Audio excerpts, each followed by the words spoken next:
하나의 모평균 분석하기 T 검정. 자, 보자. 먼저 우리가 좀 알아야 될 게 뭐냐면 가설에 대해서 좀 알아봅시다. 자, 통계적 가설 검정은 가설 모평균 들어가야 돼. 이거 좀 알아야 됩니다. 가설 검정은 모집단에 대한 가설을 설정한 후에 표본에 근거해서 그 가설을 기각 또는 채택할 것인지를 결정한다. 그러한 과정이 가설 검증이다. 그러니까 모집단에 예를 들어서 어떤 평균값이 있고 그 다음에 분산값이 있고 이 모집단에 비율값이 있을 거 아니야. 그지? 자, 그러면 이 모집단의 평균을 갖다가 얼마일 거다. 평균이 뭐 100일 거다. 평균이 뭐 예를 들어 모집단의 평균이 100일 거다. 여기다 100보다 클 거다. 작을 거다. 같을 거다. 이렇게 할 거 아니야. 그지? 자, 이 말이 과연 맞는지 틀렸는지 어떻게 합니까? 다 조사할 수 없기 때문에 뭐 한다고? 표집하잖아. 표집. 샘플링 하잖아. 표본을 갖다가 뜨잖아. 그지? 그럼 그 샘플에서 나오는 어떤 통계적 특성, 즉 통계량을 가지고, 즉 표본집단의 표본 평균이라든지 표본 분산이라든지 표본 비율이라든지 이거를 가지고 모집단이 100보다 크구나. 처음에 만약에 100보다 크다고 주장했으면 맞으면은 받아들이고 틀리면은 이 주장이 잘못됐다 얘기할 거잖아. 그지? 자, 이런 것처럼 뭐라고 모집단에 대한 가설 100보다 크다. 평균이 100보다 클 거다. 예를 들어 100보다 크다 하자. 모집단 가설이 있는데 이것이 맞는지 틀린지 진위를 갖다 따져주기 위해서 우리가 노력을 하죠. 그렇기 위해서 뭔가 증거를 갖다가 제시를 해야 되겠지. 증거가 바로 뭡니까? 표본입니다. 이 표본을 가지고 역시 조사를 해보니까 표본 평균이 뭐 100보다 크니까 모집단의 평균이 100보다 크거나 그렇다고 한다면은 앞에 주장했던 가설이 맞구나. 그죠? 기무가설을 채택하고 만약에 아니다. 표본 평균을 조사를 해보니까는 100보다 작아. 보니까 그렇기 때문에 어떻다? 이 증거를 보니까는 안 그렇다. 다르더라. 네가 주장하는 거 다르다. 그러니까 네가 주장하는 가설을 갖다 우리가 기각할 거다. 이렇게 하는 거죠. 그걸 결정한다는 거죠. 그게 바로 뭡니까? 가설 테스트. 가설이 맞는지 틀리는지 증거를 가지고 따져주는 거. 그게 가설 검증입니다.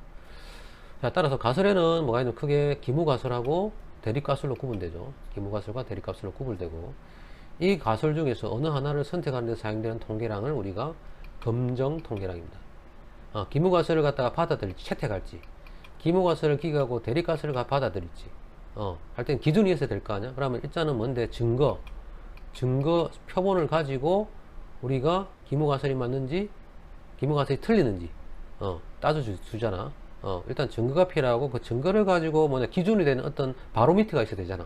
그게 뭐냐면 우리가 일반적으로 말하는 검정 통계량이라고 합니다. 검정 통계량. 자, 기무가설과 대립가설을 구분하는데 이 두 가설 중에서 어느 하나를 선택하게 사용되는 검정 통계량을 우리가 검정 통계량이라고 그러고요. 일반적으로 우리가 사용하는 검정 통계량은 뭡니까? 표본 통계량에서 뭡니까? 기무가설이 사용된 모수가 만약에 평균이라 그러면 뭡니까? 평균을 뭐로 나눠준다? 만약에 표준 편차가 있을 때 표준 편차로 나눠준 거. 자, 이게 뭐가 되냐면 우리가 검정 통계량 값이라고 합니다. 그래서 이 검정 통계량 값이 바로 뭡니까? 여러분들 앞에서 배웠던 뭡니까? 표준화, 척도, 즉 Z 값이 되는 겁니다. 만약에 표본 통계량이 있고 기무가 사용된 모수가 평균이 아니고 그죠? 평균이 아니고 비율이 같으면 그지? 모비율을 사용할 수 있죠, 그지? 그죠? 우리가 그런 걸 사용할 수 있고요. 그때 만약에 모비율에 표준 오차가 있다면 그것도 사용해도 된단 말이에요. 근데 일반적으로 우리가 만약에 평균을 갖다 볼 때는 어떻게 합니까? 표본 통계량에다가 뭘 빼주면 된다? 평균을 갖다 기무가 설정된 모수를 빼준 거, 즉 편차잖아. 편차를 뭐로 나눠준 거다? 표준 편차로 나눠준 걸 뭘 사용한다? 검정 통계량을 사용한다. 아시겠죠? 평균을 비교를 할 때 됐고, 그 다음에 가설의 기각 또는 채택은 유의 수준을 어떻게 설정하느냐에 따라 달라진다. 자, 됐죠? 다시 한번 정리하면, 이 부분을 딱 정리하면 됐죠? 가설은 기무가설과 대립가설로 구분되고 이 두 가설 중 어느 하나를 채택하는데 사용되는 통계량을 우리가 검정 통계량이라 그러고 그래서 이 검정 통계량하고 그 다음에 뭡니까? 또 여기 나온 유의수준 요 두 가지를 갖다가 공통적으로 비교를 해가지고 뭐합니까? 기무가설을 갖다가 채택할지 기무가설을 기각할지 그지? 기무가설을 기각하고 대립가설을 채택할지 그지? 기무가설을 채택할지 대립가설은 신경 안 쓰고 기무가설만 채택할지 이걸 한다는 거죠. 됐죠? 그래서 우리가 보통 일반적으로 이렇게 하죠. 우리가 Z축 그래프가 있을 때 통계에서 배웠지만 이 Z축이라 그러면 자, 이게 만약에 Z 알파다. 하면은, 자, 이게 지금 봤을 때 이 X축에 있는 X좌표잖아. 그지? 이 X축의 X좌표라고 하는 것은 결국 뭐 여기에 있는 유의수준에 따라 가지고 이게 지금 범위가 달라지잖아. 그지? X축의 좌표가 달라지잖아. 그지? 예. 10%일 때, 유의수준이 만약에 10%일 때는, 이렇게 되면, 그지? 유의수준이 만약에 10%일 때는 여기 10%짜리야. 그럼 5%일 때는 어떻게 되면, 이거 더 작아지겠지, 5%일 때. 그지? 5%일 때는 더 앞쪽으로 당겨오겠지, 그지? 이 좌표가, 그지? 그다음 1%일 때는 더 앞쪽으로 당겨오겠죠, 그죠? 유의수준에 따라서 어떻게 달라집니까? 이 유의수준에 따라서 이 위치가 달라진단 말이에요. 그죠? 그 다음에 이 검정 통계라는 값이 어떻습니까? 이 좌표, 제타 알파 값, x 좌표보다 어떻습니까? 더 오른쪽에 위치하게 되면 어떻습니까? 기무가설을 기각합니다. 그지? 우리 잘 알지? 이 z 값 자체가 요 경계선 값, 요 보통 임계값이라고 하죠. 임계값. 임계값보다 큰 쪽에 위치하면 항상 어떻다? 유의수준, 뭡니까? 기무가설을 갖다가, 에이, 뭐 이런 놈. 편 이상합니다. 기무가설을 갖다가 기각하죠. 예, 검정 통계량하고 임계값하고 비교를 해가지고, 그죠? 됐습니다. 아무튼 그런 거고, 그 얘기고요. 자, 그 다음 가설과 유의수준 잡읍시다. 다시 한번 정리해 주네. 가설, 모집단의 특성을 대표하는 모수에 대한 주장이나 예상. 자, 기무가설은 일반적으로 H0로 나타낸다. 기무가설.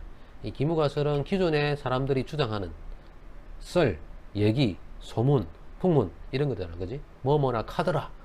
옛날부터 학자들이 그렇게 증명했다더라. 소문이 어떻더라. 이런 거 있잖아. 아직 증명되지 않았지만. 또는 이미 증명돼 가지고 시간적 단계에서 뭐 1910년대에 그런 어떤 학자가 얘기했다더라. 그런데 2010년대는 맞는지 틀린지 알 수는 없잖아. 마치 정설처럼 받아들이잖아. 하여튼 그런 것도 뭐야? 설, 기무가설이라 그러고요.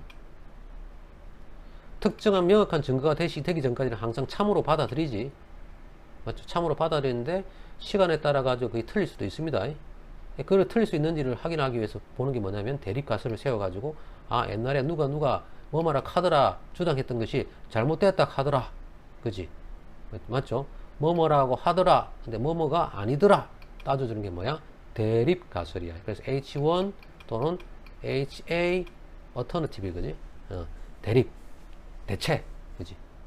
그래서 기무가설 H0 하면 대립가설 H1 이렇게 하죠. 기무니까 원래 없는 상태로 귀무, 그지? 돌아갈 기 없을 무, 원래대로 돌아간다 이거지. 명확한 증거가 제시된까지.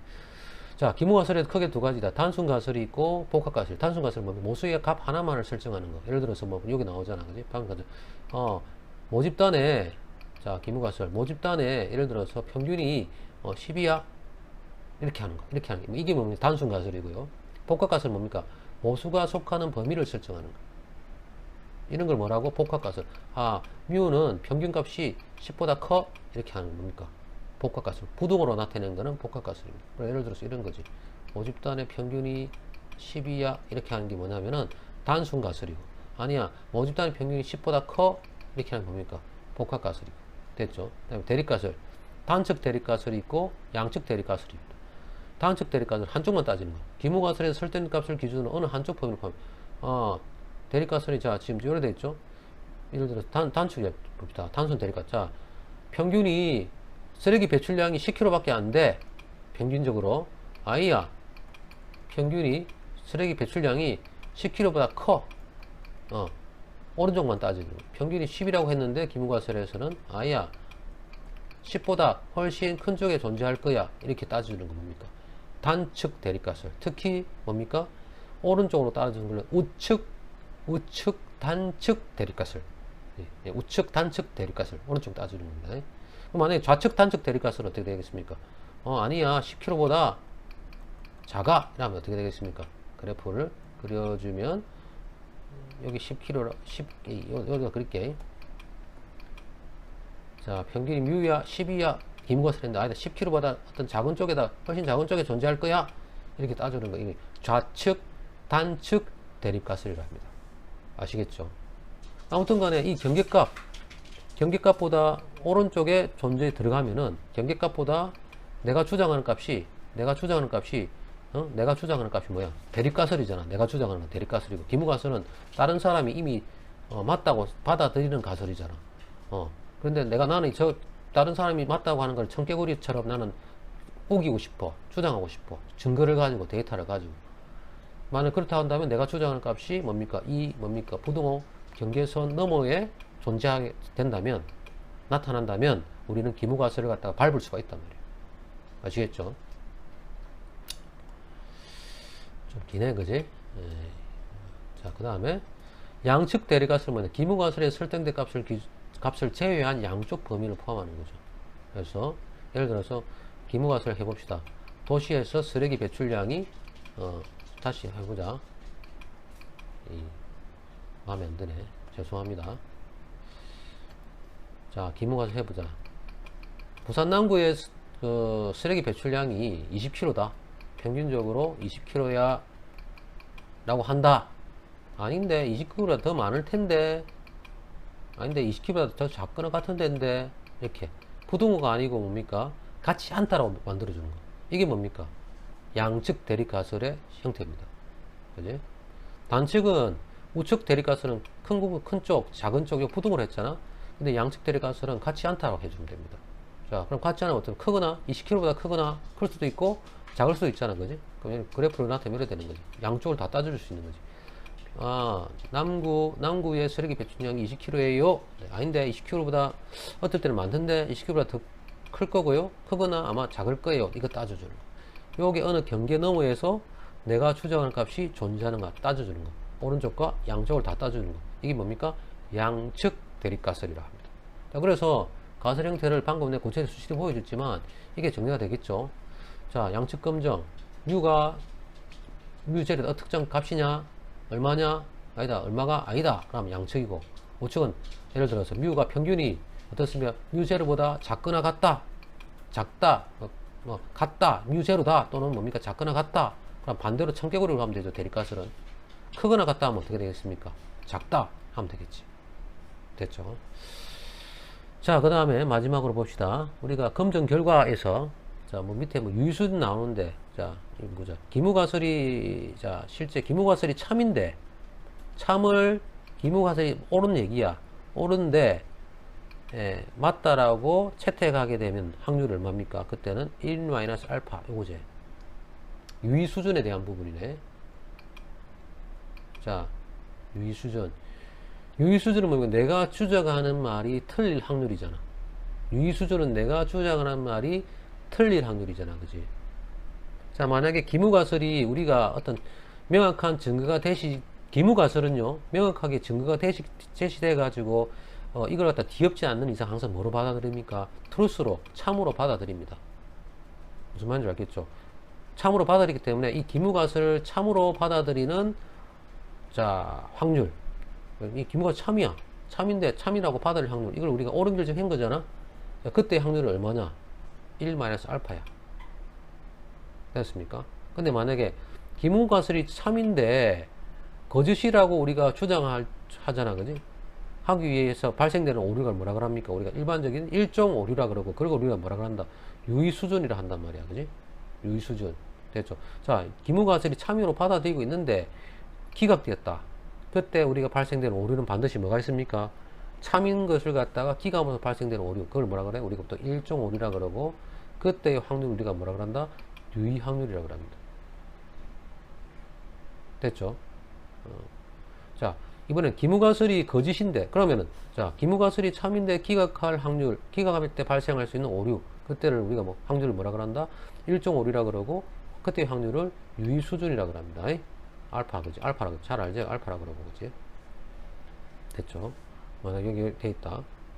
그럼 이게 알파지. 내가 주장하는 값이 요게 나왔어. 결과가 나왔어. 그러면 기무가설이 참인데도 기각하지. 그렇지만은 내가 틀릴 확률이 뭐야? 예를 들어서 뭐 1%일 수도 있고, 그지? 5%일 수도 있고, 그지? 10%일 수도 있어, 그지? 예. 근데 참인 걸 참으로 그대로 받아들였다. 결과가 여기 안 들어가, 여기 나왔다. 그럼 이게 1-알파잖아. 이게 뭡니까? 옳은 결정을 해가지고 그대로 나왔어. 자, 이걸 우리가 뭡니까? 참값이지. 참일 확률이 되는 거지. 자, 만약에 기무가설이 거짓이야. 거짓인데 이걸 채택했어. 예. 기무가설이 거짓인데 뭐냐면 이걸 채택할 오류를 우리가 뭐라 그러냐면 오류를 이종 오류라 그러고, 이때의 확률을 우리가 뭐라 그래? 베타 리스크라 그래. 베타 리스크. 근데 기무가설이 거짓이야. 거짓인데 뭡니까? 거짓을 거짓이라고 기각했어. 옳은 결정한 거잖아.